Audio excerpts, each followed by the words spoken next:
And at least 18 people have died in South Korea's largest wildfires in decades as thousands of firefighters work to put out the blaze. Wildfires spreading across South Korea's southeastern region have killed 18 people. The fires, which broke out on Saturday, forced the evacuation of thousands of inmates from local prisons and caused residents to flee their homes. They also burnt down a temple that dated back more than 1,300 years. Well, for more on this, let's go live to Seoul and speak to our reporter, Rachel Lee. Rachel, just how common are wildfires like this and wildfires of this scale? Right. I mean, wildfires do happen here, especially in spring when things are dry, but not like this. What we're seeing right now is on a totally different level. So it's pretty rare for people to die in wildfires in Korea, and fires have spread incredibly fast. Helped by strong winds and unseasonably warm weather.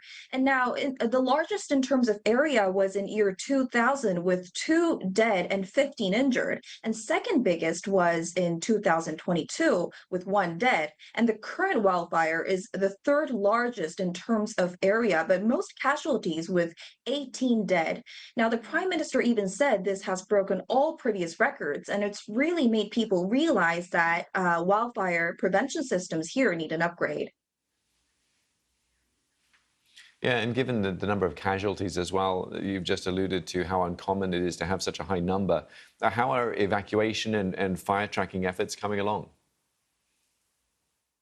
Right. So the government's throwing everything they've got at it. Now, nearly 5,000 firefighters, soldiers, and emergency crews are on the ground, and they've bought in more than 80 helicopters, focusing first on areas where people live to stop the fire from reaching homes. But with strong winds and unusually warm weather, as I said, it hasn't been easy. Now, the prime minister stepped in, calling this a national emergency, and promised full support, everything from financial aid to getting basic supplies to evacuees.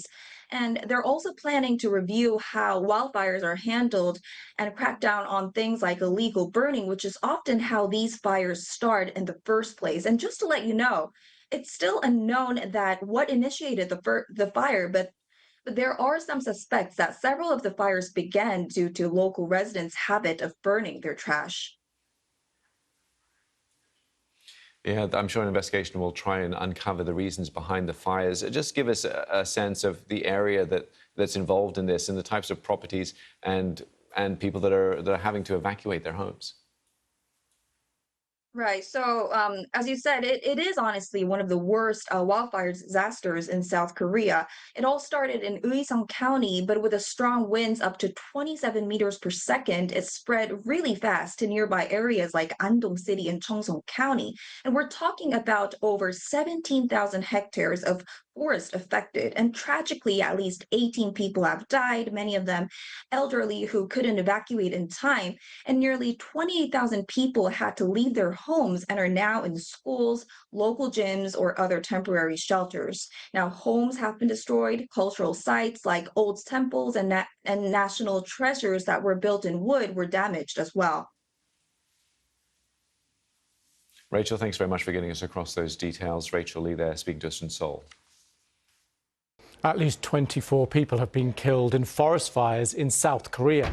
The acting president called them the country's worst ever wildfires. Tens of thousands of people have been evacuated from their homes. Fires began several days ago and are spreading rapidly because of strong winds and dry conditions.